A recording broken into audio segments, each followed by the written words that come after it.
In the early decades of the 20th century, New York City pulsed with the restless energy of immigrants, outlaws, dreamers, and desperate men carving out their own place in an unforgiving world. The streets smelled of coal smoke and ambition, and behind every closed door lurked a secret war for power. It was a battlefield without uniforms, a struggle without rules, where alliances shifted as quickly as the neon lights that flickered above the city's nightscape. This was the world in which Salvatore Lucky Luciano would rise, a world that had no idea one man was about to reorder its very foundation. Most men who entered the underworld became swallowed by it. Luciano was the rare exception, someone who didn't just survive the chaos but stepped above it, shaping it with both brutality and vision. Imagine the city at night, clubs humming with jazz, politicians whispering behind smoke-filled curtains, and gangsters observing from the shadows with cold, calculating eyes. Crime wasn't an accident here. It was the machinery that powered entire neighborhoods. Italian gangs, Irish crews, Jewish syndicates, and corrupt officials all fed from the same bloodstream of money and influence, yet none trusted the other long enough to build anything lasting. Violence was the only language everybody understood, and even that led to constant misinterpretation. Wars erupted suddenly, peace existed only in the pauses between funerals.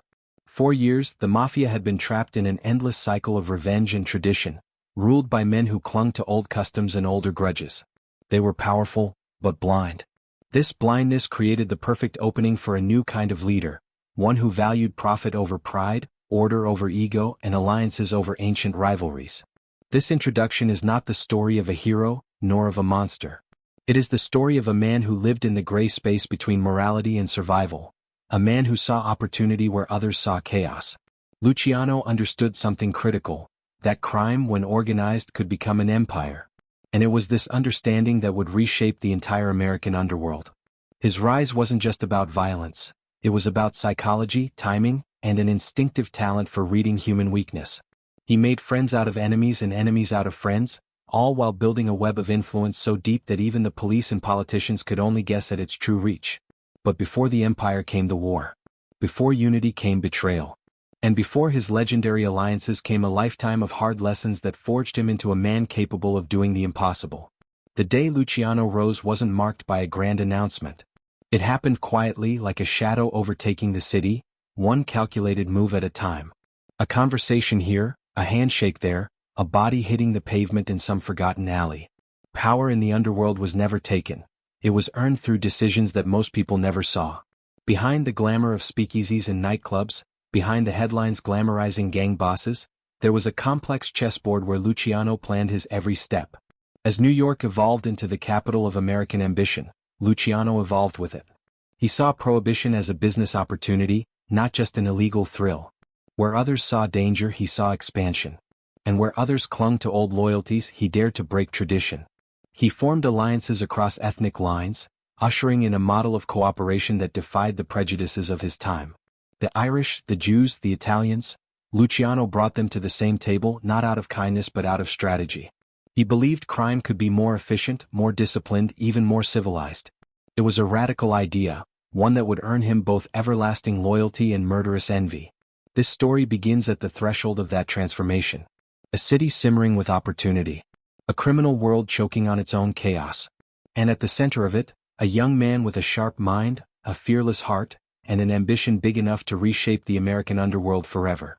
History rarely changes because of brute strength alone. Sometimes it changes because one person dares to imagine a different structure, a different future, a different kind of power. Lucky Luciano was that person. And the alliance he built, a fragile union of men who hated each other, was something no one believed possible. This documentary is not just about the crimes he committed but about the psychology behind them. It's about leadership forged in the alleyways, trust built through blood, and the extraordinary, improbable rise of a man who united a world that was never meant to be united. This is the story of the moment the underworld changed its rules, forever. Before Lucky Luciano emerged as a force capable of reshaping the criminal underworld, America's illicit world was fractured, volatile, and deeply rooted in old-world customs that were both outdated and self-destructive. The mafia, as Americans would come to know it, did not yet exist in any unified sense. Instead, crime families operated like wandering kingdoms, each with its own rules, leaders, grudges, and prejudices. The underworld of the early 1900s was a chaotic labyrinth, A maze of small empires constantly colliding with one another in a struggle for territory and survival. This was a world where violence wasn't a last resort but the first answer to every disagreement, and where cultural rivalries imported from Europe simmered beneath every decision. Italian gangs existed, yes, but they were divided by region, dialect, and tradition. A Sicilian would refuse to cooperate with a Neapolitan.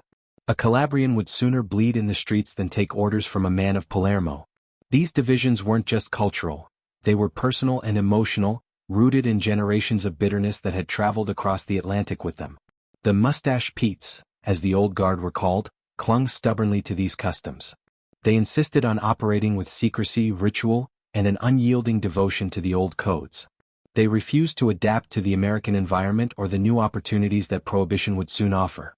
Their methods were predictable, their tempers explosive, and their leadership fragile. Beyond the Italian factions, the rest of the criminal world was just as fragmented. The Irish controlled the docks, the police departments, and political machines in many cities. The Jewish mob, sharp and entrepreneurial, dominated gambling, nightlife, and the emerging bootlegging trade. Meanwhile, small-time gangs, Polish, Russian, African-American, and even Chinese tongs, held their own turf, each contributing to the messy patchwork that defined criminal life. There was no central authority, no standard of conduct, and no common vision. New York City alone contained hundreds of clashing criminal interests, each convinced it had the right to rule and none willing to compromise. The atmosphere was one of constant tension. A single insult could escalate into a multi-year war. A careless business move could get a man and his entire crew wiped out overnight. The Black Hand extortionists terrorized immigrants by preying on their fear and their silence. Kidnappings were routine. Assassinations happened in broad daylight. Funeral processions for young men killed before 30 became an almost weekly sight in certain neighborhoods. In Little Italy, gunshots were so common that residents learned to distinguish between celebratory fireworks and the sharp crack of a .38 revolver. The police, often corrupt or overwhelmed, struggled to manage this endless cycle of conflict. They were underpaid, easily bribed, and frequently outmaneuvered by criminals who had grown up learning how to survive both the streets and the law. Politicians, especially during the Tammany Hall era, played both sides, condemning crime publicly while profiting from it privately. Judges were compromised. Prosecutors were intimidated. The justice system, in many ways, served as just another battlefield for rival gangs to exploit. Then came Prohibition, a nationwide law that was supposed to purify the nation's morals. Instead, it ignited an explosion of criminal opportunity unlike anything America had seen. Illegal alcohol became the bloodstream of the underworld, pumping money into every corner of organized crime. Speakeasies flourished. Bootlegging routes stretched from Canada to the Caribbean. Trucks, ships, and warehouses became clandestine treasure vaults where fortunes were made overnight. But with fortune came conflict, bitter, bloody conflict. Rival bootleggers hijacked each other's shipments. Corrupt officers sold protection to the highest bidder. Politicians aligned themselves with whichever crew seemed most likely to maintain order, or at least pay well. The problem was that there was no true structure. There were too many bosses, too many egos, too many men who believed violence was the only path to respect. The old-world mobsters remained stuck in their rigid traditions, refusing to cooperate with other ethnic groups or modernize their operations. They held on to the belief that crime should remain small and secret. They refused to share power even when it meant losing everything. As a result, the underworld was tearing itself apart from the inside. This was the world waiting for Lucky Luciano. A world bursting with potential but crippled by fragmentation. A world rich with money but poor in vision. A world where an ambitious man, someone young enough to reject the limitations of the old generation yet wise enough to understand the psychology of power, could rise faster and higher than anyone before him. Luciano didn't inherit a stable empire. He stepped into a battleground disguised as a business. But he saw opportunities where others saw obstacles. He understood that unity, even unity forged through blood and fear, could generate more profit than endless war. He saw the future long before his rivals did. And while most men in the underworld were busy defending their small patches of turf, Luciano was quietly imagining a system, a structure, bigger than any single family. Before the commission, before the alliances, before the empire, there was this: a broken underworld desperately in need of order. A kingdom shattered into feuding tribes. A business choking on its own greed. And into this chaos walked a young man with a plan that would defy tradition, reshape the criminal universe, and turn America's scattered gangs into the closest thing the underworld had ever seen to a unified nation. This was the stage on which Lucky Luciano would soon make his entrance. Salvatore Lucania was born into a world where survival was a daily negotiation, long before he ever set foot on American soil. In the sun-scorched villages of Sicily, poverty was not just an economic condition, it was a defining force, shaping how people walked, spoke, and understood danger. Little Salvatore grew up watching men with weary eyes gather in hushed corners, whispering about respect, betrayal, and the unspoken rules that governed their small world. These early impressions embedded themselves deep in his psyche. Even as a child, he recognized that power rarely belonged to the strongest. It belonged to those who understood human weakness and could manipulate it. When his family boarded a ship for America, they carried with them little more than clothes, hope, and the sharp instincts of people who had learned to endure hardship. New York was a shock of noise, crowds, and confusion. The Lower East Side was packed with immigrants piled on top of each other, each group fighting to carve out its own existence. The Lucania family lived in cramped, dirty rooms where privacy was a luxury and hunger was a frequent visitor. Tenement life was not a place where innocence lasted long. Children grew up fast because the streets served as both playground and battlefield. For young Salvatore, who soon became known as Charlie, this new world wasn't the land of opportunity he'd been told about, it was a relentless test. Fights were common, racism was constant, and a boy who didn't learn to defend himself quickly became a victim. But even as a young teenager, Charlie understood something important. Brute strength wasn't enough. Anyone could throw a punch. Few knew when not to throw one.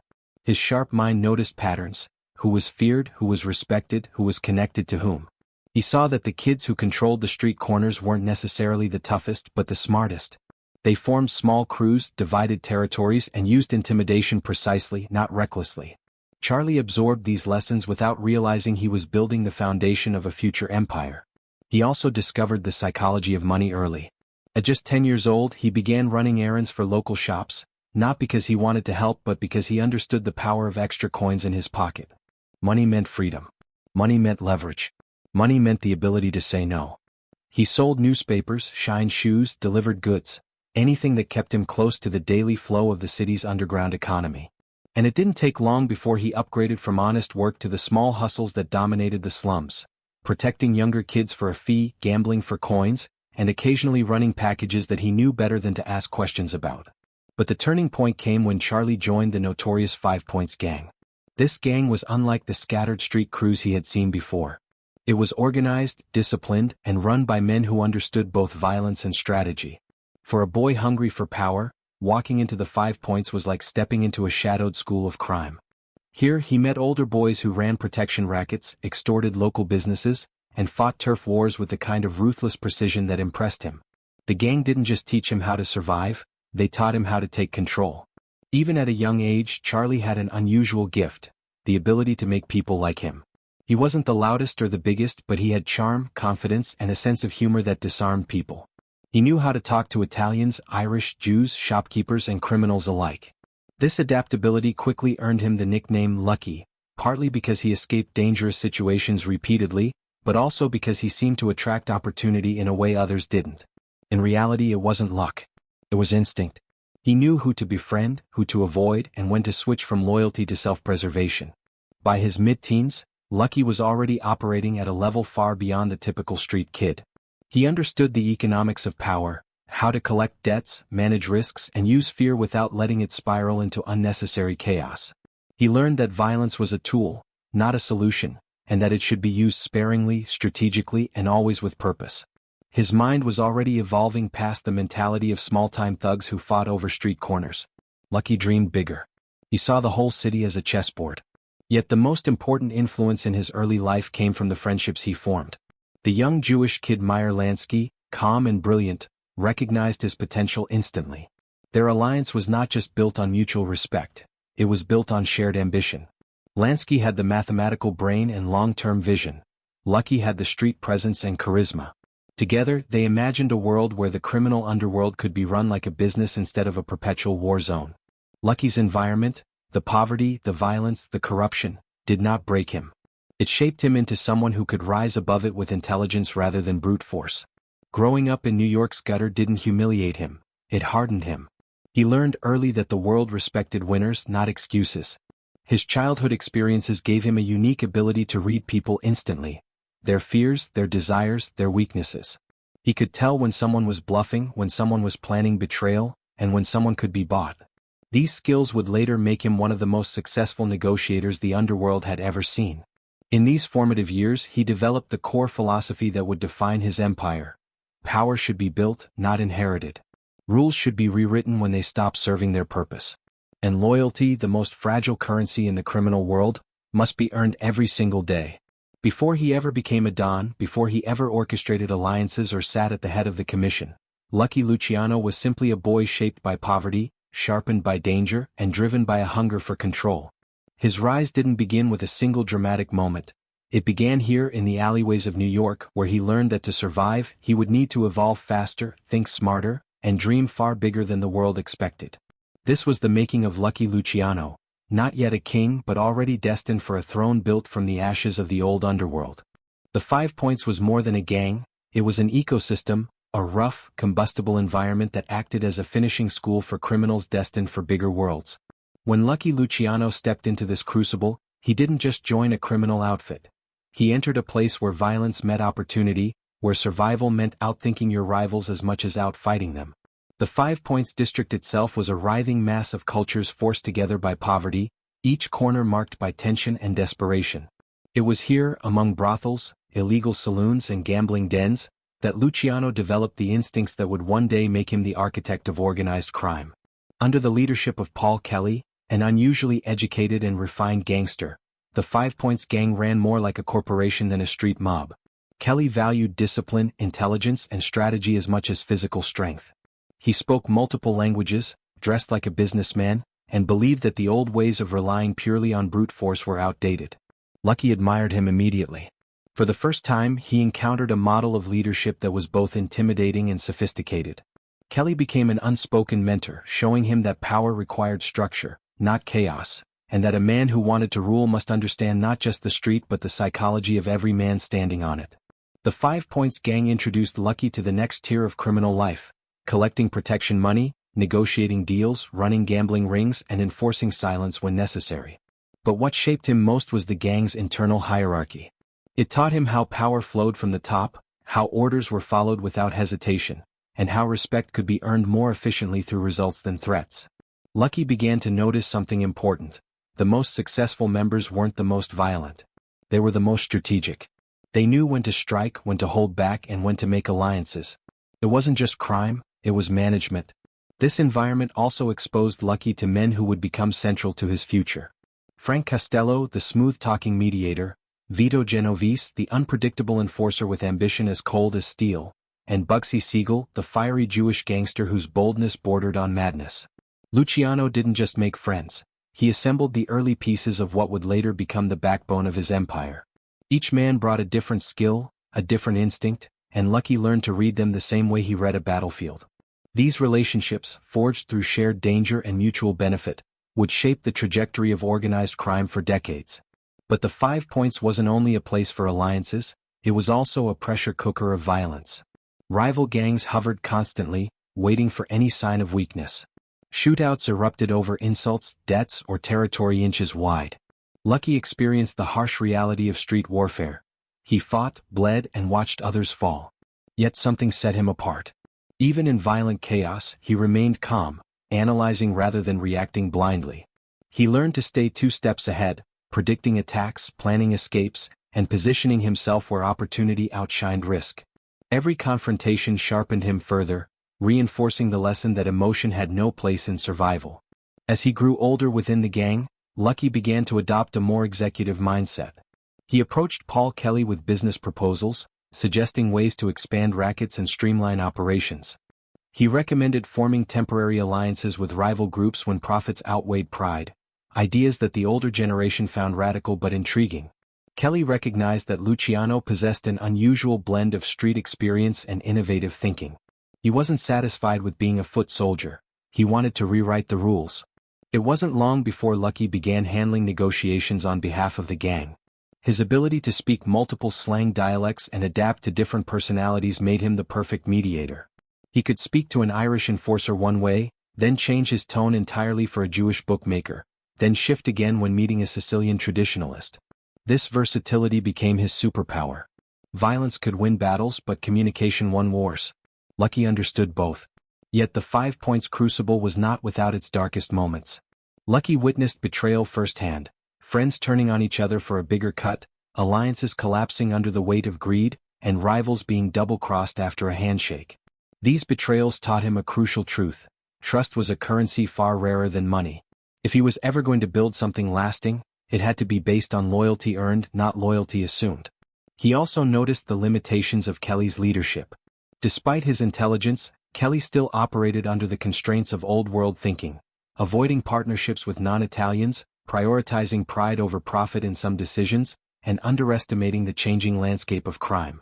Lucky respected him, but he also recognized that the future demanded a new kind of leader. The arrival of Prohibition in 1920 confirmed this. Suddenly, the underworld faced an unprecedented business opportunity, and only the forward thinkers understood the scale of it. Lucky was one of those thinkers. By the time he reached his early 20s, Luciano had outgrown the 5 Points gang. Not in loyalty but in ambition. The streets were too small for the empire he envisioned. He had learned every lesson the gang had to offer: how to command respect, how to manage men, how to balance violence with diplomacy, and how to expand criminal enterprise beyond neighborhood boundaries. Now he wanted more: a seat at the table of New York's most powerful Italian crime bosses, and eventually a table of his own making. The 5 Points didn't just shape Lucky Luciano, it forged him. It hardened his instincts, sharpened his intelligence, and introduced him to the key figures who would later help build the modern mafia. The neighborhood's violence didn't frighten him, and its criminal schemes didn't corrupt him, they educated him. Here he learned the most important principle of his future empire: crime, when organized and strategically controlled, could become unstoppable. This crucible turned a street kid into a strategist, a brawler into a planner, and a hustler into a visionary. When Lucky finally stepped out of the 5 Points world, he wasn't looking back. He was stepping toward a future where he would no longer follow orders, he would give them. The beating that nearly killed Lucky Luciano did far more than leave scars across his face. It rewired his entire approach to power, loyalty, and survival. Before that night he had been ambitious, sharp, and fast-rising, but he still carried pieces of the old street mentality: proving toughness, taking unnecessary risks, and getting personally involved in conflicts that could have been handled from the shadows. The kidnapping changed everything. It was the moment when pain became transformation, when vulnerability carved out a new philosophy within him. The abduction itself struck with brutal precision. Luciano had been comfortable, maybe too comfortable, walking the streets with the swagger of a man who believed he could handle anything. But his enemies, whoever they were, had studied him well. They ambushed him, dragged him into a car, and beat him until he hovered between consciousness and oblivion. The violence was relentless, far beyond the usual street brawl. They broke his ribs, shattered his confidence, and left him bleeding on a Staten Island beach as though he were nothing. When he finally woke up in a hospital, his eyes swollen shut and face mangled, he was not the same man who'd been taken. Physically, he bore the marks for life: a lazy eye, a crooked smile, a scar that never faded. But it was the psychological impact that reshaped him most dramatically. The old Lucky, bold, visible, unafraid to stand in the spotlight, died on that beach. The Lucky who rose afterward was colder, more calculating, and infinitely more dangerous. Instead of being consumed by rage, he became obsessed with understanding the why behind the attack. Who did it? Why him? What weaknesses had he exposed that made this possible? He reviewed every decision he'd made in the months leading up to the kidnapping, analyzing which alliances were unstable, which enemies were watching him too closely, and which moves had been too reckless. Through this introspection, something clicked. He realized that surviving in the underworld required more than courage. It required strategy at a level he had never fully embraced before. He stopped thinking like a street boss and began thinking like a general. He learned that visibility was a vulnerability. From that moment forward, Lucky adopted a rule he would never again break: he would never show his hand. He would blend, maneuver, and speak softly while moving powerfully. His scars became not symbols of defeat but reminders that emotional impulses were costly. Pride nearly got him killed. Strategy would keep him alive. Instead of retaliating immediately, he stayed quiet. He didn't launch a war. He didn't send killers into the night. That restraint confused his enemies, impressed his allies, and terrified the people who didn't understand what he was becoming. It was the first demonstration of the Luciano method: deliberate calm before targeted, decisive action. He understood that the men behind the attack wanted chaos. They expected rage. They expected him to strike recklessly. Instead, he studied them. He mapped out the internal landscape of the underworld, identifying who benefited from his downfall and who feared his rise. The kidnapping became his greatest source of clarity. This pain also taught him something deeper about human nature. When he was hospitalized, he paid attention to who visited and who stayed away. Who asked about him? Who offered help? Who pretended not to know what happened? He silently cataloged each person's reaction. The kidnapping stripped away the illusions of friendship and revealed the true hierarchy of loyalty around him. From this point on, trust would not be given, it would be earned through consistent action. The incident also hardened his resolve to move beyond the petty turf wars that had dominated his early years. If he was going to risk his life, it would be for something far bigger than a street corner or a gambling racket. The underworld was changing, especially with the rise of prohibition, and Lucky realized he needed to evolve faster than everyone else. He began forming alliances more intentionally, strengthening ties with Meyer Lansky and Bugsy Siegel, and distancing himself from reckless associates who acted without thinking. Most crucially, the kidnapping crystallized his hatred for the old-world mentality that dominated the mafia's upper ranks. The Mustache Petes, with their sacred traditions and stubborn refusal to adapt, were the kind of men who allowed personal vendettas to override profit. They let emotion drive leadership. To Lucky, they represented everything that almost destroyed him. He saw them now as dead weight, men who clung to Sicilian pride while missing the vast opportunities America offered. He vowed that if he ever gained enough power, he would dismantle their entire way of thinking. The experience also sharpened his understanding of fear, both others and his own. He learned that fear was not something to eliminate but something to control. It could be weaponized. It could be shaped. It could be used as leverage. Before the kidnapping, he had inspired respect. After it, he learned how to inspire a different kind of aura: unpredictability. People no longer knew what Lucky would do next, and unpredictability in the criminal world was a form of power as potent as any bullet. Luciano emerged from the ordeal more refined, more focused, and far more ruthless. He set his sights on building an empire where such attacks wouldn't just be punished, they would be prevented by the sheer structure of the system he intended to create. A system where every man knew his place, where chaos was replaced by hierarchy, and where power flowed like a controlled river instead of a storm. Pain for Lucky became a blueprint. The kidnapping didn't break him, it redefined him. It stripped away his youthful bravado and transformed him into the man capable of uniting the underworld. From that moment forward, he was no longer playing the game of crime. He was preparing to redesign the entire board. By the early 1920s, Lucky Luciano had evolved from a street-hardened survivor into a man with a blueprint for something revolutionary. The violent underworld he grew up in was full of talent, money, and opportunity, but it was also crippled by ego, tradition, and disorganization. Luciano understood that if crime was going to flourish on the scale he envisioned, it needed structure, efficiency, and a system that rewarded results rather than ancestry. He didn't want to rule a gang. He wanted to run an empire. And building that empire began with dismantling the outdated foundations of the old mafia. To do that, he would first need to neutralize the Mustache Petes, the old-world bosses who clung stubbornly to Sicilian customs. Men like Joe the Boss Masuria and Salvatore Maranzano ruled with fear, paranoia, and rigid hierarchy. They refused to work with non-Italians, refused to modernize their operations, and refused to see America as anything other than an extension of old Sicily. Luciano watched them closely, recognizing both their strengths and their fatal weaknesses. They commanded loyalty, yes, but loyalty born from fear, not respect.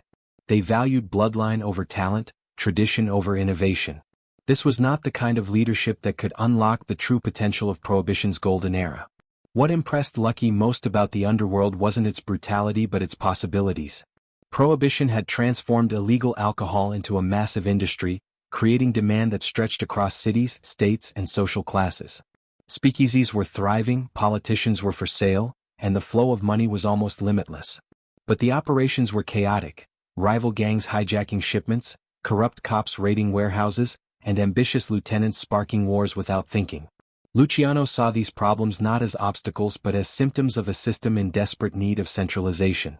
His solution was bold: unify the underworld under one organized structure, where crime families operated like business units, and disputes were settled through negotiation rather than bloodshed.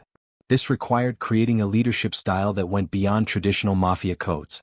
Lucky envisioned a model inspired by corporations, where efficiency, profit, and collaboration mattered more than heritage. Criminals would have clear roles, defined territories, and shared interests. Violence would be reserved for necessity, not impulse.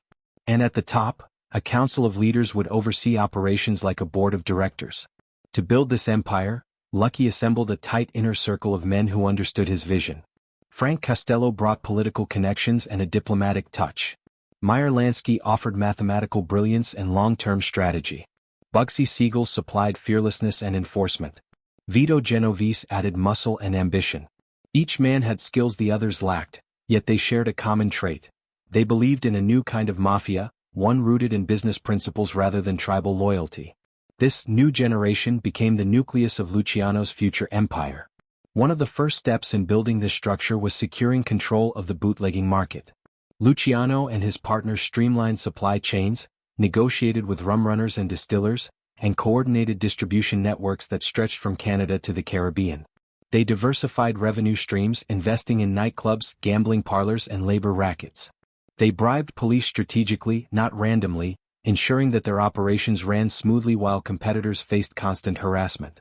The new system wasn't just profitable, it was efficient. And efficiency to Lucky was a form of power. But Luciano didn't stop at bootlegging.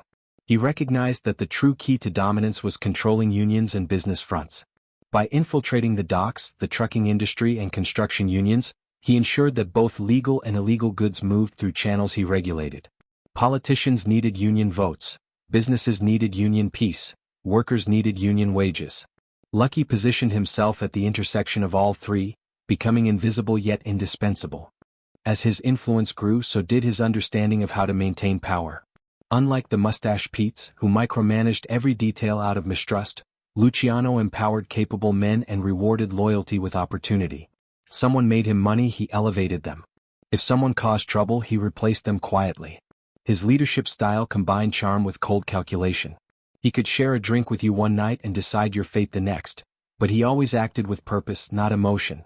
His approach also embraced alliances that would have been unthinkable a decade earlier. He partnered with Jewish and Irish gangsters, recognizing that money flowed smoother when ethnic barriers were removed. Luciano didn't see Jews as obstacles or the Irish as enemies, he saw them as assets. Meyer Lansky's brilliance in finance, Dutch Schultz's control of Harlem, and Auni Madden's nightclub empire all contributed to the syndicate's success. Lucky treated them not as outsiders but as business partners. This multicultural cooperation became the backbone of his empire and a direct challenge to the old mafia tradition of isolation. To advance his plan, Luciano needed to weaken the old guard without provoking an all-out war. He began subtly undermining their authority, ignoring outdated orders, introducing new revenue streams, and demonstrating that modern strategies produced better results than old-world customs. Younger soldiers flocked to him, drawn by the promise of money and mobility. Older bosses watched with suspicion but underestimated the scale of the change he was orchestrating. Violence remained a tool in his arsenal, but a controlled one. Luciano understood that unregulated violence was bad for business. Every murder brought heat. Every gang war disrupted profits. So he developed a philosophy that violence should be used only when necessary to maintain order, eliminate threats, or enforce discipline. It wasn't moral restraint, it was strategic restraint. His empire wasn't built on fear alone, it was built on the perception that crossing him meant inviting consequences calculated with precision. The true genius of Luciano's plan was that he didn't seek to rule through dictatorship. He sought to rule through structure. His goal was to replace chaotic personal power with organized institutional power. Men would rise not because of their birthplace but because of their contributions. Disputes would be resolved not with bullets but with meetings. Money would flow up the chain smoothly, and information would flow down with clarity. In the shadows of New York, a quiet revolution was taking place. Luciano and his circle were not merely profiting from prohibition, they were rewriting the very DNA of American organized crime. They were transforming disconnected criminal crews into a national syndicate with shared goals, shared risks, and shared profits. By the mid-1920s, the empire Lucky envisioned was no longer an idea. It was taking form. Crime families were becoming more disciplined. Revenue streams were stabilizing. Influential allies were gathering. The old guard, though still powerful, was slowly losing relevance. And Lucky Luciano, once a street kid hustling for coins, was emerging as the mastermind behind the most ambitious criminal restructuring America had ever seen. He wasn't just building an empire.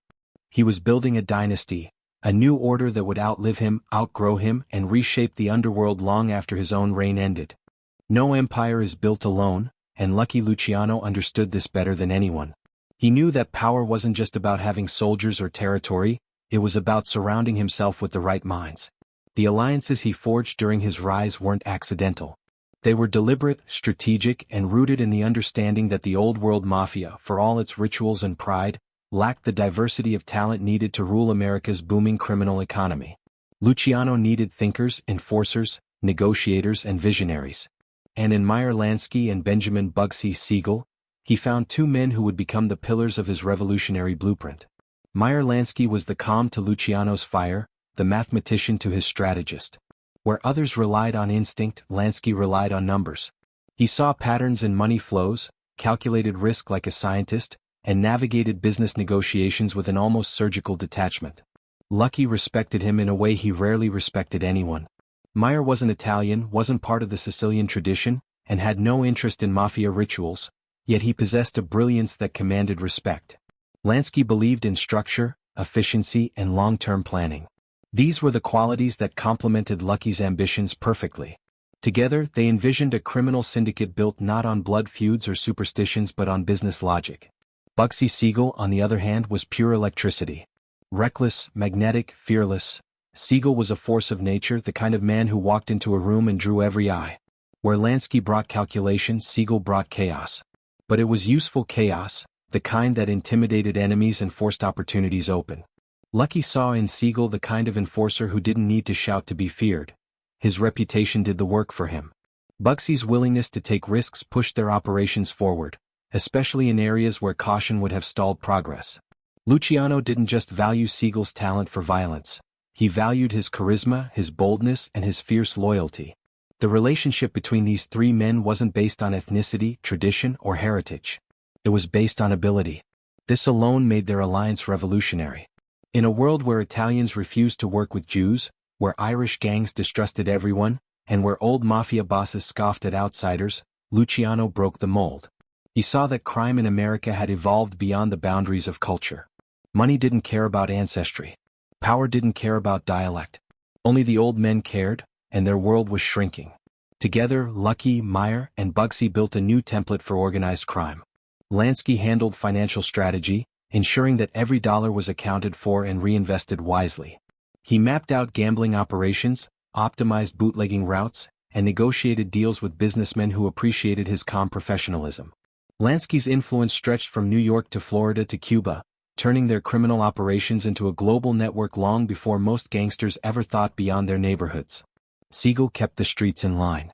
He secured territories, enforced rules, and served as the living warning of what happened to anyone who tried to disrupt the new order.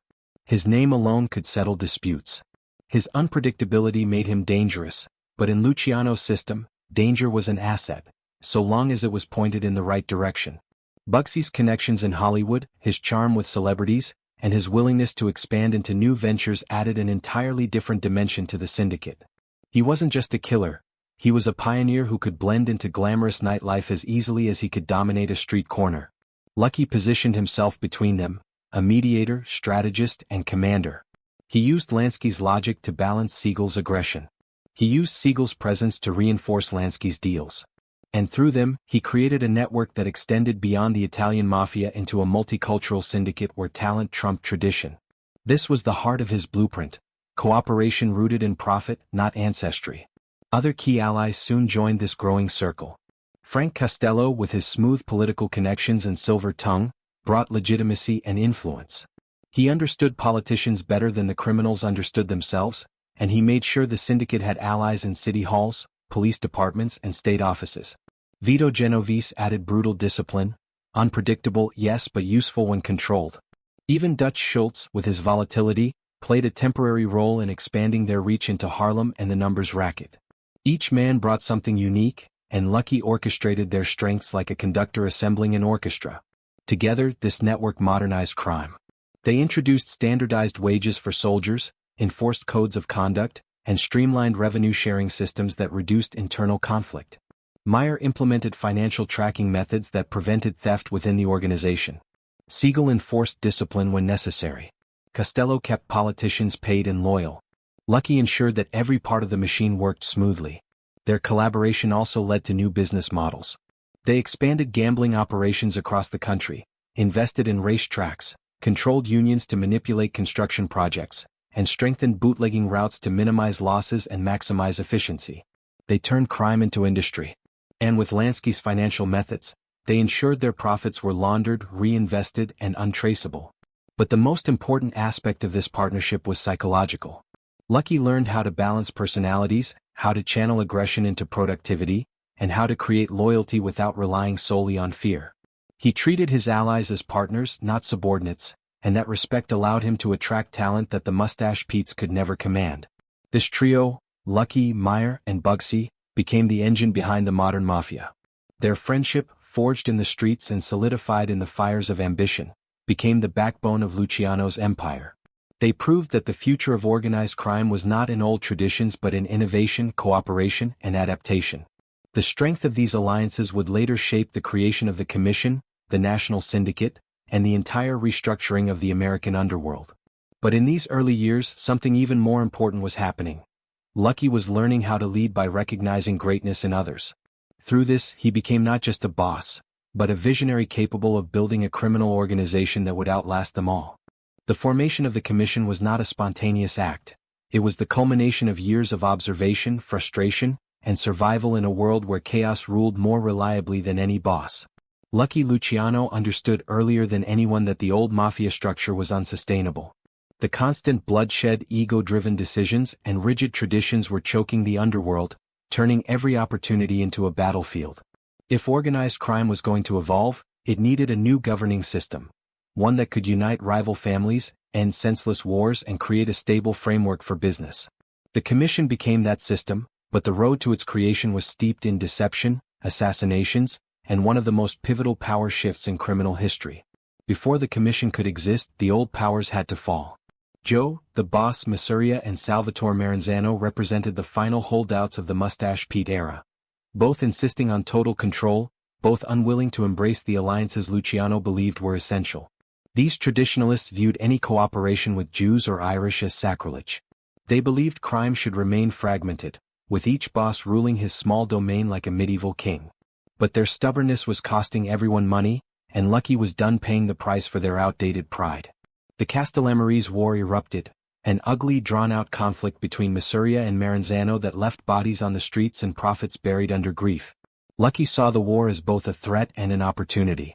While others fought blindly, Luciano observed patterns. He realized that neither Masuria nor Maranzano could lead the future. Both had to go. But eliminating them required precision. Betray one too early and the other would strike.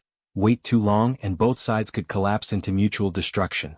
Lucky navigated this perilous landscape with a balance of diplomacy and deception that proved he was already operating on a higher strategic level than any of the old bosses.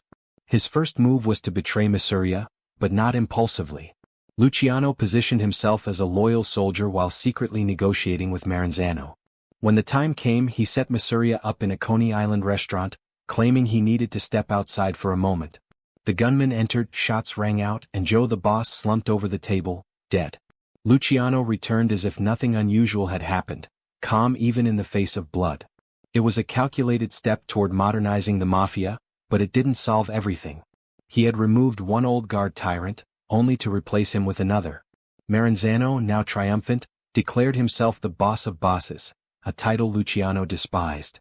The new king's reign was short-lived, because he revealed himself to be just as paranoid and restrictive as his predecessor, perhaps even worse.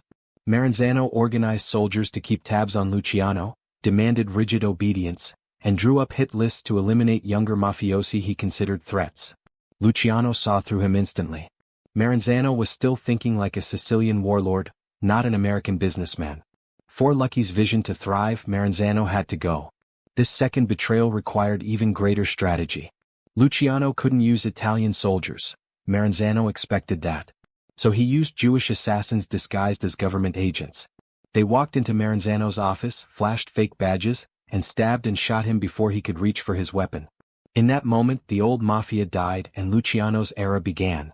It wasn't just murder, it was the removal of the final obstacle preventing unity. With the war finally over, Luciano gathered leaders from the major Italian families and proposed something unprecedented: a committee of equals. No more boss of bosses. No more dictatorship. Instead, each family would control its own territory, and disputes would be resolved collectively. Profits would be shared, wars would be avoided, and the mafia would function like a corporation, with the commission serving as its board of directors. This was a radical idea. The mafia was built on hierarchy and bloodline. The thought of leaders cooperating as equals was unheard of.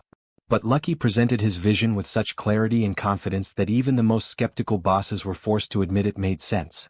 He explained that America was different from Sicily, bigger, more complex, filled with new opportunities. Old traditions could not rule a new world.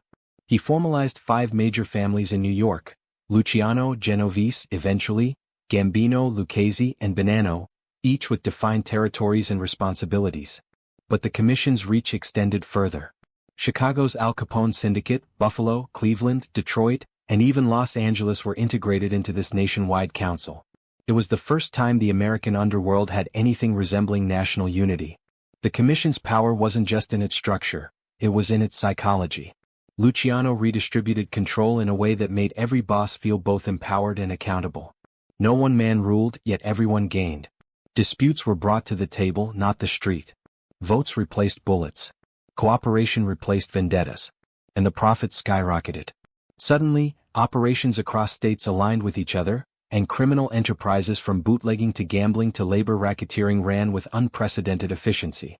This system also prevented rogue actions. A boss who felt disrespected couldn't just declare war. He had to present his case, gain approval, and follow the commission's decision. It reduced chaos, saved money, and stabilized criminal power for decades. Even law enforcement, for all its strength, couldn't dismantle a network that operated with such discipline. Behind the scenes, Luciano and Meyer Lansky designed the commission with long-term strategy in mind. They made sure voting power was distributed intelligently, that alliances were balanced, and that no single family could dominate too heavily. Lansky handled financial intricacies, ensuring that the money flowing through the syndicate was clean, consistent, and quietly reinvested. Luciano handled political relationships, smoothing tensions and preventing conflicts before they could erupt. The Impossible Alliance, Italian, Jewish, Irish, and various regional bosses, finally existed in a system that benefited them all. It was the criminal world's equivalent of forming a government, with rules, responsibilities, and a shared vision of prosperity. Luciano's brilliance wasn't just that he built this structure, it was that he convinced hardened gangsters, men raised on grudges, to trust the system over their instincts. The commission became the backbone of American organized crime for the next half-century. Even after Luciano's exile and death, even after the mafia wars of the 1970s and 1980s, the framework he created continued to influence decisions, alliances, and business models. It was his masterpiece, the moment when the underworld stopped being a disjointed battlefield and became a regulated empire. The creation of the commission marked the peak of Luciano's rise. It was proof that he wasn't just a gangster. He was a strategist with a vision bigger than any one family, any one city, or any one era. He had done the impossible, uniting men who hated each other into a system that made them richer, safer, and more powerful than ever before. And in doing so, he transformed organized crime from a bloody tradition into a modern, structured institution. By the time the commission was established and the old world bosses were gone, Lucky Luciano stood at the center of a criminal landscape transformed by his own vision. But creating the structure was only the beginning. Now came the real test, turning disorganized criminal activity into a stable, scalable, and intensely profitable industry. For Luciano, crime was never just about fear or territory, it was about systems, revenue streams, and the efficiency of operations. He wasn't interested in the scattered hustles that had sustained earlier generations. He wanted an empire that functioned like a Fortune 500 company, with predictable income, organized departments, and long-term strategies. The foundation of this empire rested on 3 main pillars: bootlegging, gambling, and labor racketeering. Each was already profitable in its own right, but under Lucky's leadership they were streamlined, expanded, and integrated into a multi-state syndicate that resembled a corporation more than a crime ring. Bootlegging, the bloodline of prohibition, had made countless gangsters rich, but it was also the source of endless bloodshed. Rival crews hijacked shipments, violent raids destroyed supply lines, and corrupt police demanded bribes that cut deeply into profits. Luciano recognized the inefficiencies immediately. He applied the same logic he used to build the commission: unify, streamline, and control. Instead of each family handling its own alcohol routes independently, Lucky coordinated them. He negotiated with Canadian suppliers, organized fleets of transport vehicles, and assigned territories so that operations didn't overlap. With Lansky managing finances and Siegel protecting the core routes, the bootlegging empire became a well-oiled machine. Gambling, another lucrative venture, underwent a similar transformation. Illegal casinos, street dice games, card rooms, and high-end clubs once operated independently, run by small crews or ambitious lone actors. Lucky brought them under a single umbrella, ensuring each operation paid tribute and followed syndicate regulations. He introduced standards: payouts had to be consistent, dealers had to be reliable, and violence in gambling halls was forbidden unless absolutely necessary. Lucky understood that gamblers returned to places where they felt safe. Ironically, he turned illegal gambling into an experience that felt secure, an early vision of what Las Vegas would later embody, thanks in part to Bugsy Siegel. One of Luciano's most profitable innovations was his takeover of labor unions. The docks, trucking companies, garment factories, and construction crews were the lifelines of the American economy. Whoever controlled the unions controlled the flow of goods across the nation. Lucky realized early that dominating unions didn't just mean collecting dues, it meant influencing elections, negotiating contracts, and quietly taxing businesses. If a company refused to pay, a strike could be arranged. If a strike didn't work, an accident could happen. With Frank Costello's diplomatic touch and the muscle of Genovese's crew, Luciano embedded the mafia into the spine of American commerce. But the true sophistication of Luciano's criminal industry lay in how he reinvested profits. Instead of hoarding cash like the old bosses, he diversified.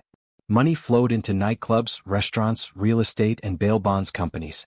These legitimate businesses served dual purposes: laundering illicit profits and providing stable income streams that protected the syndicate when law enforcement pressure intensified.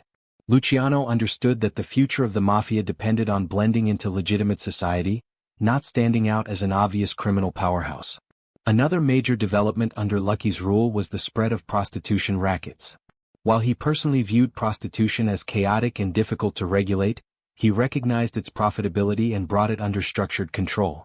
He standardized operations, introduced rules to prevent unnecessary violence, and used the industry to maintain relationships with judges, politicians, and police who frequented the higher-class brothels. Though prostitution would later contribute heavily to his arrest, during its peak it generated enormous revenue and strengthened the syndicate's political leverage. The brilliance of Lucky's system wasn't just the industries he controlled, it was how he integrated them. A club owned by one family hosted gambling supported by another, served alcohol transported by a third, and used union-influenced labor to run the establishment. Every dollar spent in that club circulated through multiple parts of the syndicate before settling into the pockets of bosses across several states. If one business slowed, another picked up the slack. It was economic synergy decades before corporate America made the term fashionable. Luciano also excelled at risk management. He recognized that the biggest threat to organized crime wasn't rival gangs, it was the law.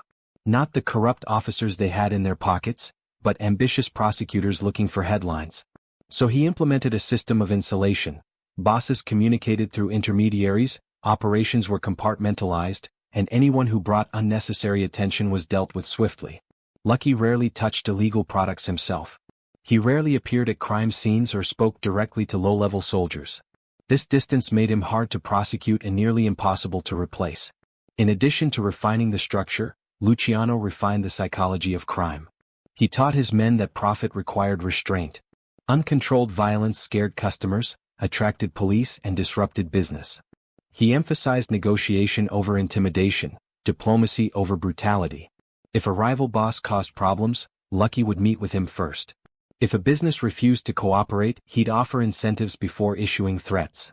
The goal was always the same: maintain stability. He believed wholeheartedly that the underworld could function like any successful industry, with rules, consequences, and predictable outcomes. Luciano's empire soon extended beyond New York. Florida, Cuba, Chicago, Kansas City, Cleveland, and Los Angeles all became part of the syndicate network. Meyer Lansky established deep relationships in Cuba, turning Havana into a gambling paradise where the mafia operated with political immunity. Luciano encouraged expansion into Nevada long before Las Vegas became the entertainment capital of the world. He saw opportunities where others saw desert. Through all this, Lucky never forgot the lesson that transformed him back on that Staten Island beach. Emotion is a liability. His leadership style remained cool, analytical, and focused on the bottom line. Where the old bosses let pride dictate decisions, Lucky let numbers guide him. He didn't care about titles or rituals, he cared about results. And in the results he found his greatest strength. The business of crime under Luciano wasn't just profitable, it was evolutionary. He took the chaos he grew up in and forged it into an industry so organized, so disciplined, and so efficient that it rivaled legitimate corporations. He didn't just run the mafia. He redefined what the mafia could be, solidifying his legacy as the visionary who transformed scattered gangs into a national criminal syndicate built to last for generations. By the mid-1930s, Lucky Luciano's influence had spread so deeply into the underworld that it was impossible for anyone, not even law enforcement, to ignore. To the public, he had become a symbol of the modern gangster, polished, wealthy, and disturbingly invisible. His empire operated with a sophistication that made prosecutors seem helpless, and the media painted him as a man too clever, too protected, and too powerful to ever be touched. But in a nation desperate to prove that no one was above the law, someone had to take the first swing. That someone was Thomas E. Dewey, a young, ambitious, relentless special prosecutor who saw Luciano not just as a criminal target, but as his ticket to national fame. Dewey was unlike the complacent officials who had long allowed organized crime to thrive through bribery, intimidation, or political deals. He was idealistic, disciplined, and obsessed with cleaning up New York. He viewed the underworld as a parasite draining the city's soul, and he believed that the only way to weaken the entire criminal network was to strike at the man believed to be sitting at the center of it. Luciano represented everything Dewey despised: wealth built on exploitation, influence maintained through corruption, and a criminal network that operated with frightening efficiency. Taking him down became Dewey's mission, and soon his identity. While the commission had reduced gang wars, it also made organized crime more structured and therefore more visible. Bootlegging, gambling, narcotics, and vice operations were well-oiled machines, and rumors swirled in political circles about the mafia's reach into unions, ports, law enforcement, and even judges. Dewey recognized that going after individual rackets would never work. Luciano had insulated himself too well. He made sure he never touched illegal operations, never signed documents, and never attended incriminating meetings. He lived like a respected businessman, moving quietly and meeting people discreetly. Dewey knew that to arrest Luciano, he would need a strategy as bold as the man himself. The opportunity came from an unexpected direction: prostitution. New York's prostitution rings had long been chaotic and independent, but under Luciano's reign they became more organized, more profitable, and more tightly controlled. Dewey saw a weakness here. Unlike bootleggers or gamblers, prostitutes and madams didn't have soldiers protecting them. They were vulnerable, scared, and desperate enough to talk if given protection. Dewey began targeting them, hundreds at a time, conducting raids that shook the underworld and frightened the women who worked within it. Those who refused to testify were threatened with long prison sentences. Those who cooperated were promised safety. Dewey wasn't interested in them, he wanted Luciano. The testimonies began piling up. Some were exaggerated, some fabricated, but many painted Luciano as the mastermind behind New York's vice operations. The narrative Dewey created wasn't perfectly accurate, but it was powerful. Lucky as the king of prostitution. The idea captured headlines and stirred moral outrage. Newspapers printed lurid stories about a hidden empire of forced vice and nationwide trafficking. Politicians, eager to appear tough on crime, rallied behind Dewey. The public wanted a villain to blame for the moral decay of the city, and Luciano became the face of that villainy. Lucky, meanwhile, maintained his composure. He believed Dewey's case was flimsy, built on unreliable witnesses who would crumble under pressure. He was confident that his lawyers could dismantle the accusations. But for the first time in years he underestimated his opponent. Dewey wasn't interested in proving every detail true. He was interested in creating a narrative strong enough to convict. He presented Luciano not as a street thug but as an invisible orchestrator, a man whose true power lay in delegating orders others carried out. The raid that led to Luciano's arrest was a performance as much as an operation.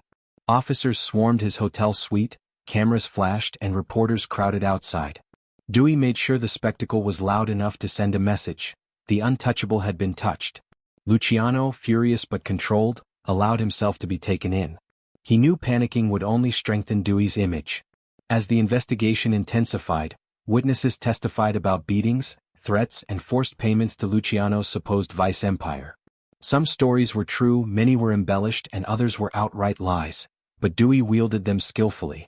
He didn't need the truth, he needed the jury to believe that a man as powerful as Luciano couldn't be innocent. Dewey understood narrative psychology, and he used it to overshadow Lucky's careful insulation. Behind the scenes, Luciano's enemies whispered. Some quietly celebrated the attack on his power. Others feared that Dewey's actions would expose the broader syndicate. The commission debated whether to intervene, but doing so would only endanger the entire structure Luciano had built. For the first time, Lucky found himself isolated, not betrayed but abandoned by necessity. The crusade against Luciano wasn't just a legal battle, it was a political war. Dewey's rise depended on securing a major conviction, and Luciano was the perfect trophy. Newspapers painted Dewey as a fearless hero, a man taking on the dark heart of organized crime. Public sentiment shifted dramatically in Dewey's favor, and suddenly the impossible, convicting Luciano, seemed within reach. The government had finally struck back, not with guns or raids, but with the power of optics, pressure, and public fury. Luciano had built an empire too strong for bullets to dismantle, but now he faced a new kind of enemy, one who fought with headlines, courtrooms, and relentless political ambition. Thomas Dewey wasn't just prosecuting a criminal. He was challenging the very idea that the mafia could operate beyond the reach of the law. And for the first time in his career, Lucky Luciano stood in the crosshairs of a man he could not bribe, intimidate, or outmaneuver. The trial of Lucky Luciano was more than a criminal proceeding, it was a national spectacle, a courtroom drama that captivated the public and reshaped America's understanding of the mafia. By the time Luciano stood before the judge, he was no longer seen merely as a man. He had become a symbol, the embodiment of organized crime, the face of an underworld that had long operated in the shadows. For Thomas Dewey, the prosecutor who orchestrated this legal assault, the trial was not just about evidence. It was about creating a narrative powerful enough to cut through Luciano's carefully crafted layers of insulation. And for Luciano, this was the moment where strategy, charisma, and calculation would be put to the ultimate test. From the first day of the trial, the courtroom buzzed with tension. Journalists filled the benches, eager to capture every detail for headlines that frightened and fascinated the public. Photographers snapped pictures as if documenting a historic event. And directly in the center of it all sat Luciano, impeccably dressed, composed, and expressionless. He knew that even his posture would be interpreted by the press. To him, showing fear meant weakness, showing anger meant guilt. So he chose the only weapon he had left, silence wrapped in confidence. Dewey, on the other hand, approached the trial like a calculated performance. He spoke with the fierce conviction of a man who believed he was saving the city from moral collapse. His voice carried the authority of a war commander, and his arguments painted Luciano not as a mere participant in crime but as the invisible puppeteer controlling dozens of vice networks across New York. He presented Lucky as a mastermind so powerful that he never needed to give direct orders. His influence alone compelled obedience. Dewey knew he didn't have a single piece of clear, irrefutable proof linking Luciano to prostitution. Instead, he relied on the combined weight of dozens of testimonies and the lingering aura of fear that surrounded the mafia. Witness after witness took the stand. Many were prostitutes, madams, and low-level operators, each telling stories that blurred the line between truth and survival. Some recounted being threatened by Luciano's men. Others claimed they regularly paid a portion of their earnings to his associates. A few described forced prostitution. Their accounts varied wildly in detail and credibility, but the emotional impact on the jury was undeniable. Hearing these frightened women speak against a powerful mobster created a compelling narrative, one Dewey amplified expertly. Luciano's defense attorneys argued passionately, pointing out inconsistencies, motives, and the possibility of coercion. They emphasized that Luciano was never seen at brothels, never directly connected to transactions, and had no documented involvement in prostitution networks. They highlighted his legitimate business interests and the absence of evidence tying him personally to operations described by the witnesses. But for every logical argument, Dewey countered with something more potent, the overarching idea that Luciano's power didn't require physical presence. The prosecution's strategy rested entirely on this psychological framing. Dewey repeatedly emphasized that Luciano ran his empire like a corporation, delegating tasks, managing from a distance, and allowing underlings to execute his orders. He argued that the mafia functioned on fear, and that no witness would dare lie against Luciano because the consequences could be lethal. In Dewey's narrative, Luciano's absence was proof of guilt, not innocence. If he wasn't physically present, it simply meant he was too clever to be caught. For Lucky, sitting and listening to these accusations without reacting was a test of endurance. He was used to controlling environments, manipulating outcomes, and influencing people through presence alone. But here he had no control. The courtroom belonged to Dewey, and every look, every cough, every whisper from jurors reminded Lucky that this was different from the wars and negotiations of the underworld. This was a battlefield where charm and alliances meant nothing. The jury didn't know him. They knew only the monster that newspapers described. The trial stretched on, and with each passing day, the public grew more convinced that they were witnessing the fall of a criminal king. Headlines blared with words like Vice Empire, Underworld Czar, and Luciano Rule of Terror. The nation was entranced. And as the pressure grew, Dewey intensified his attacks, framing Luciano's silence as proof that he could not deny the enormity of his crimes. In the final days of the trial, Dewey delivered a closing statement that burned itself into history. He spoke of corruption, exploitation, and moral decay. He painted Luciano as a predator hiding behind wealth and influence. It was a speech designed not to prove facts but to evoke emotion. And it worked. When the jury returned with a guilty verdict, Luciano barely flinched. The courtroom erupted, some in shock, some in triumph. Dewey became a national hero overnight. Luciano became the highest-profile conviction in American organized crime history. The judge sentenced him to 30 to 50 years in prison, ensuring he would spend the rest of his productive life behind bars. As guards placed handcuffs on him, Luciano finally allowed himself a moment of reflection. This wasn't just a personal defeat, it was the beginning of a new era for the mafia. The trial had exposed vulnerabilities, emboldened law enforcement, and shifted public opinion. And yet, despite the conviction, he knew one thing with absolute certainty. His influence wasn't dead. Not yet. The trial of Lucky Luciano was more than a legal case. It was a battle of narratives. Dewey won because he understood that stories, not facts, sway the public. Luciano lost because for the first time, he couldn't control the narrative around him. The man who built an empire on silence and strategy had been defeated by a prosecutor who understood the power of perception. Prison was never meant to contain a man like Lucky Luciano. Walls, bars, and guards could restrict his movement, but they could not diminish the influence he had built over decades. To most criminals, a conviction meant the end of their power. To Luciano, it simply meant the rules had changed. If he could no longer operate in the shadows of New York streets, he would operate from the shadows of a prison cell. And almost immediately after arriving at Clinton Correctional Facility, it became clear that Lucky was not an ordinary inmate. He was still a boss. From the moment he stepped inside, Luciano assessed the environment the same way he once analyzed the underworld. He observed who held influence, who feared whom, which guards could be manipulated, and which inmates controlled the informal economy. It didn't take long for him to understand that prison ran on a system remarkably similar to the streets: hierarchy, fear, favors, and loyalty. And in such a system, a man with Lucky's name and reputation didn't need to fight for authority. It drifted naturally toward him. His first priority was re-establishing communication with the outside world. Even in the 1930s, prisons had cracks in their walls, corrupt guards, smuggled notes, coded messages, visiting privileges, and Luciano used every one of them. Within weeks, he had created a reliable network for sending and receiving information. Trusted associates visited him regularly, updating him on the operations he once oversaw. They discussed territory disputes, union negotiations, gambling revenue, and the shifting loyalties within the commission. Luciano offered advice, gave instructions, and stabilized the organization from behind bars. The guards quickly learned that an inmate like Luciano brought value.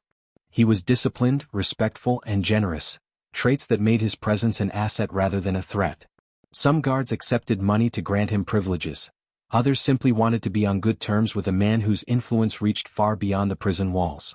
Before long, Luciano enjoyed access to better food, better clothing, and even private meetings under various pretexts. His cell became a quiet command center, where whispered conversations often determined the fate of men on the outside. But Luciano's power wasn't just logistical, it was psychological. Many inmates idolized him. To them, he was a legend, the man who united the mafia and redefined organized crime in America. Men who once lived violently on the streets now saw in Lucky a mentor or, at minimum, a figure whose approval carried weight. He settled disputes among prisoners, influenced guard-inmate interactions, and indirectly controlled the prison's illicit activities. He didn't dominate through fear alone. He dominated through presence, strategy, and his uncanny ability to remain calm under pressure. Meanwhile, the outside world did not stop turning. The prosecution believed Luciano's imprisonment would cripple the mafia, but instead, it simply forced the syndicate to adapt. Frank Costello stepped forward as a political mastermind, maintaining relationships with unions and politicians. Meyer Lansky worked internationally, strengthening operations in Havana and ensuring income streams remained stable. Even Bugsy Siegel continued pushing new boundaries, investing in opportunities that would eventually lead to the birth of Las Vegas. Yet, despite this continuity, cracks began to form. Without Luciano physically present, rivalries grew sharper. Some believed that the syndicate needed a new leader entirely. Others used Lucky's imprisonment as an excuse to expand their own power. Vito Genovese, always opportunistic, maneuvered quietly from behind the scenes, seeking ways to position himself as the future ruler. Luciano was aware of these dynamics and he monitored Genovese closely, understanding that ambition rarely sleeps, especially in the underworld. Even with internal tensions, Luciano's advice carried enormous weight.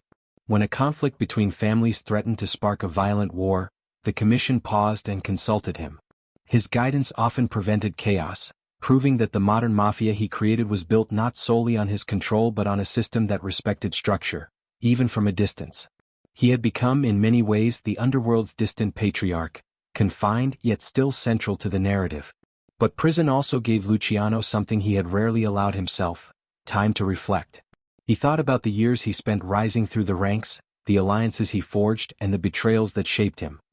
He wondered whether his innovations had saved the mafia from self-destruction or merely prolonged its inevitable decline. He considered the irony of being punished most severely for the one racket, prostitution, that he personally regarded as chaotic and inefficient. His mind drifted between strategy and introspection, between the empire he built and the consequences that followed. Despite these private reflections, Luciano refused to let regret soften him. He understood that power always comes with a cost and he had paid his share. His imprisonment was not the end, it was a pause, a temporary setback in a life defined by adaptation. And when World War II erupted, he would prove just how valuable a man like him could be, even to the government that put him behind bars. For now, though, Lucky Luciano remained a paradox, completely confined yet undeniably powerful. His empire lived on, his influence echoed across cities he could no longer visit, and his name still carried weight in every backroom deal and whispered negotiation. Behind bars, he continued to run an organization built on loyalty, fear, ambition, and structure. He had transformed the mafia into a machine that could survive even without its architect walking free. Prison took Luciano's liberty, but it never took his identity. He remained what he had always been: a strategist, a negotiator, and a leader whose influence could not be contained by steel bars or stone walls. In captivity, as in freedom, Lucky Luciano proved that power is not always measured by where a man stands, but by how far his voice can travel.